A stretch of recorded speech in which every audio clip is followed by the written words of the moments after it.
Assalamualaikum warahmatullahi wabarakatuh. Puji syukur atas kehadirat Allah Subhanahu wa Ta'ala yang telah memberikan nikmat sehat sehingga kita dapat mengikuti mata kuliah pendidikan anti korupsi walaupun secara daring atau online karena faktor pandemi COVID-19 ini. Sholawat serta salam kepada Nabi kita yaitu Nabi Muhammad SAW yang telah membawa kita dari zaman jahiliyah menuju zaman yang terang benderang seperti yang kita rasakan saat ini. Yang terhormat dosen pengampu kita yaitu Bapak Sadam MPD dan teman-teman sekelas PGSD di kelas 2A dan rekan-rekan anggota kelompok saya yang telah membantu menyusun makalah dan PPT sehingga telah menyelesaikan tugas mata kuliah pendidikan anti korupsi tepat pada waktunya. Salam hangat kami dari kelompok 6. Di sini kami akan menjelaskan materi kami tentang Komisi Pemberantasan Korupsi atau KPK. Langsung saja saya akan memperkenalkan diri saya. Saya Apriliani Cahyati dengan NIM 2020 A1H035 sebagai moderator dan pemateri ketiga, dan anggota kelompok saya atas nama Ainun Nisa dengan NIM 2020 A1H030 sebagai pemateri pertama, dan Anggriani Orwala dengan NIM 2020 A1H033 sebagai pemateri kedua. Langsung saja ke pembaca materi pertama atas nama Ainun Nisa dan dilanjutkan dengan pemateri kedua atas nama Anggriani Orwala dan pemateri ketiga atas nama Apriliani Cahyati. Bahasa Indonesia, saya akan membacakan materi yang pertama, yaitu pembentukan Komisi Pemberantasan Korupsi atau sering disebut dengan KPK. Pembentukan Komisi Pemberantasan Korupsi adalah sebagai tanggapan terhadap sulitnya pemberantasan tindak pidana korupsi di Indonesia.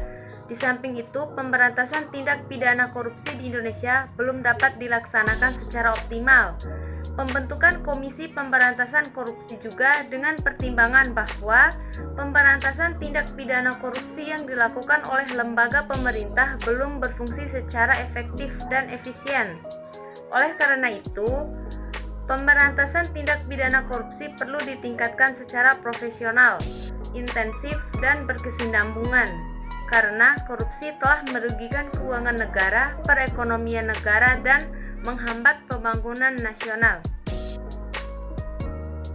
Selanjutnya, sejarah terbentuknya KPK.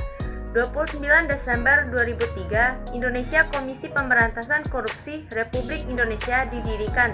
Dibentuknya bukan untuk mengambil ahli tugas pemberantasan korupsi dari lembaga hukum yang ada sebelumnya. KPK sebagai stimulus upaya pemberantasan korupsi di Indonesia cikal bakal KPK bermula pada masa reformasi 1999, lahir Undang-Undang Nomor 28 Tahun 1999 tentang penyelenggaraan. Selanjutnya, KPK berpedoman terhadap 5 asas. Yang pertama, asas kepentingan umum. Yang kedua, asas keterbukaan. Yang ketiga, asas akuntabilitas. Yang keempat, asas kepentingan umum. Dan yang terakhir, asas proporsionalitas. Selanjutnya, tugas dan fungsi KPK antara lain koordinasi dengan instansi yang berwenang melakukan pemberantasan tindak pidana korupsi. Yang kedua, supervisi terhadap instansi yang berwenang melakukan pemberantasan tindak pidana korupsi. Yang keempat, yang ketiga, melakukan penyelidikan dan penuntutan terhadap tindak pidana korupsi. Yang keempat, melakukan tindakan pencegahan tindak pidana korupsi. Dan yang terakhir, melakukan monitor terhadap penyelenggaraan pemerintahan negara. Saya atas nama Anggriani Orwara, pembaca materi kedua. Wewenang Komisi Pemberantasan Korupsi atau KPK. Komisi Pemberantasan Korupsi Republik Indonesia adalah lembaga negara yang dibentuk dengan tujuan meningkatkan daya guna dan hasil guna terhadap upaya pemberantasan tindak pidana korupsi.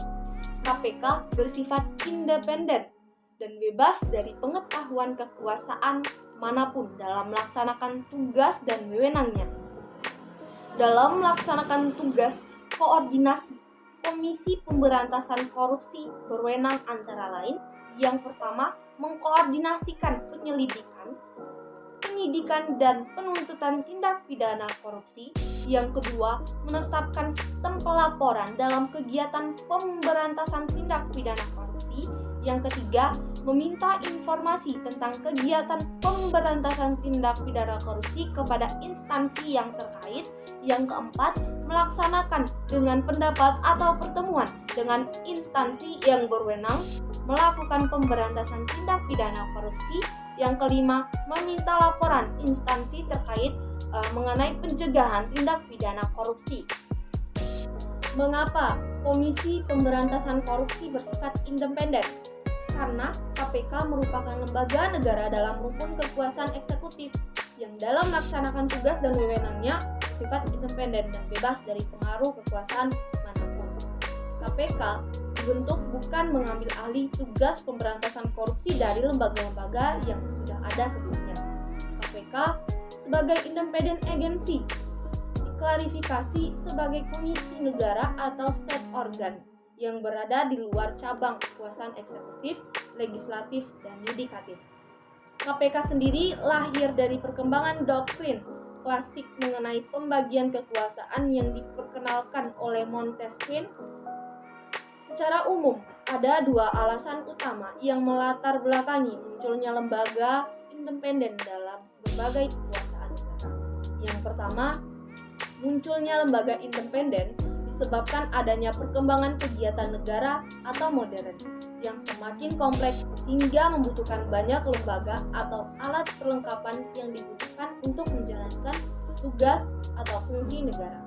Yang kedua, kemunculan lembaga independen disebabkan adanya tuntutan penyelenggaraan pemerintah yang efektif, efisien, dan berkeadilan.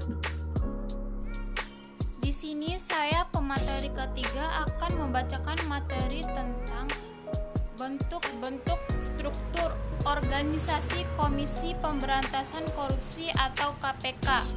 Struktur organisasi KPK. KPK adalah jabatan negara yang terdiri atas 5 anggota, yakni ketua yang merangkap anggota serta wakil ketua yang terdiri dari 4 orang dan masing-masing merangkap anggota. Berikut adalah bentuk-bentuk dari struktur organisasi Komisi Pemberantasan Korupsi. Pertama, ketua. Ketua KPK adalah salah satu dari 5 pimpinan di KPK. Ketua Komisi Pemberantasan Korupsi juga merangkap sebagai anggota. Yang kedua, wakil ketua merupakan pimpinan di KPK yang juga merangkap sebagai anggota di Komisi Pemberantasan Korupsi atau KPK. Yang ketiga, tim nasehat berfungsi memberikan nasihat dan pertimbangan sesuai dengan kepakarannya kepada Komisi Pemberantasan Korupsi dalam pelaksanaan tugas dan wewenang KPK. Dan yang terakhir, pelaksanaan tugas berdasarkan lampiran peraturan tanggal 30 Desember 2008 tentang organisasi dan tata kerja KPK. Mungkin itu saja pembacaan materi dari kelompok 6. Lebih dan kurangnya kami mohon maaf. Wassalamualaikum warahmatullahi wabarakatuh.